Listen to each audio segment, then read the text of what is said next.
So, after getting a taxi from our hostel to get to the giant panda research base early in the morning, because early in the morning is the best time to come, we're now wandering around its roads and we're going to be going to see some pandas.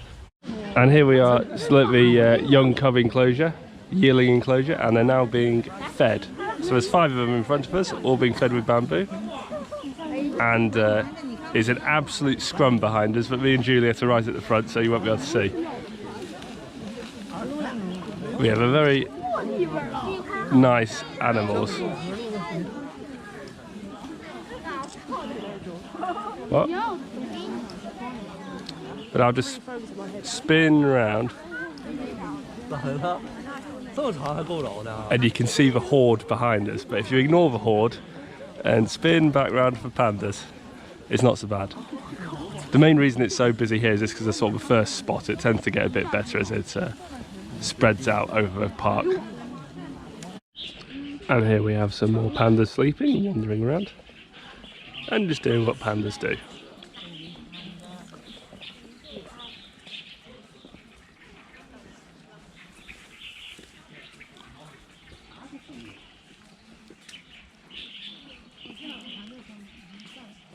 But as you'll have started to gather, pandas don't do very much.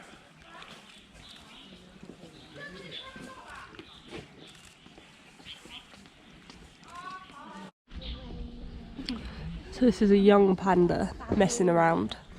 We think this is the one that was born in October of this year. So he's only a few months old now. As you can see, he's a bit clumsy. Keeps putting his face into the ground.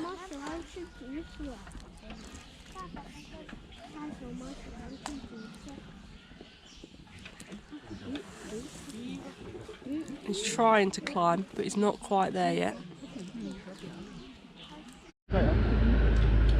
And here we have a panda eating some food, soon to be joined by a second panda in the distance.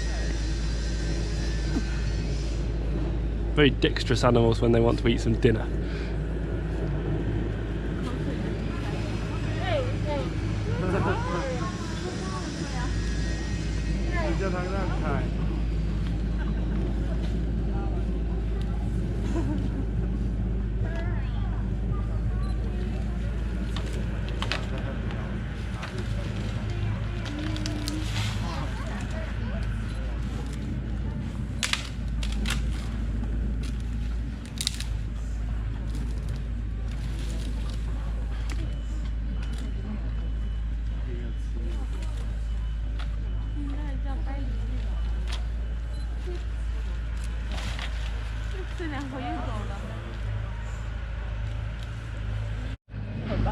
And here we have a zoomed in view of the panda sitting on its arse, eating bamboo.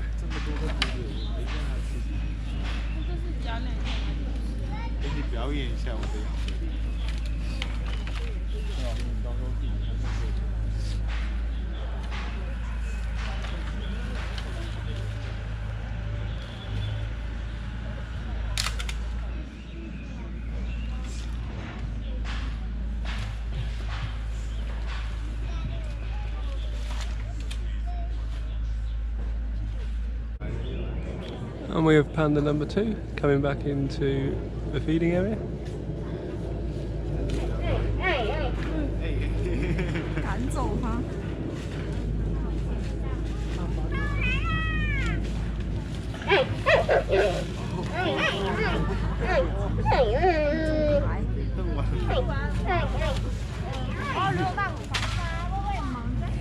And that is apparently the noise a panda makes.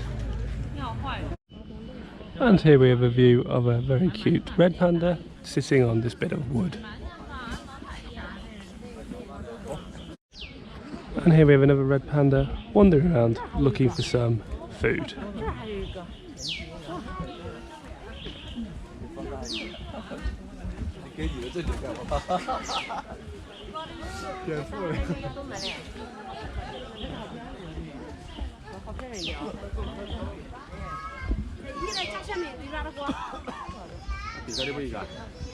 So that summarises our visit to the Chengdu National Panda Research Base.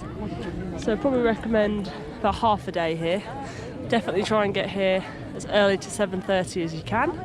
Lots of pandas. So we sort of did a loop, went to the top of the park and sort of wandered back.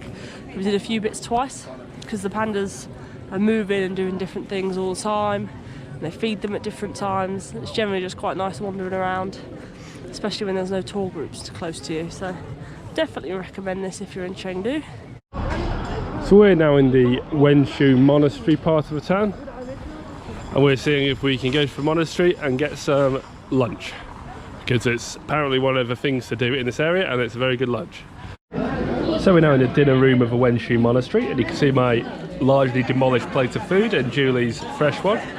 It's very good. We decided to get the buffet option, which is about 35 won each, but there's also a hot pot option, which you'll have seen us do earlier in the trip.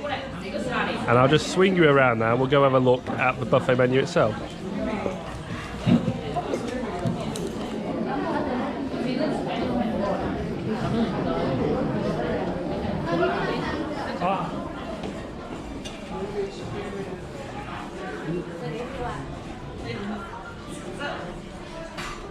So the food is a mixture of rices, curries,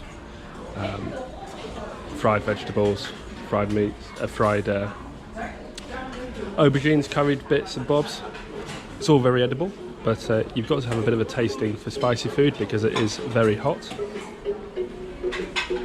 And this is the buffet items, and then over here you can see the items you would have if you're having hot pot.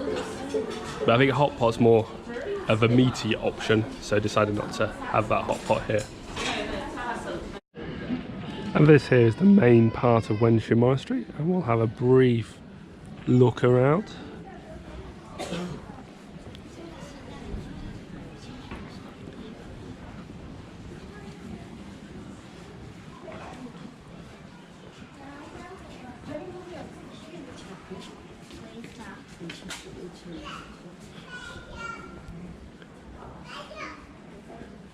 So this is one of the prettiest of the monasteries, one of the best looked after, and it's still a working monastery. It's still used, it's just been turned into somewhat of a tourist attraction as well.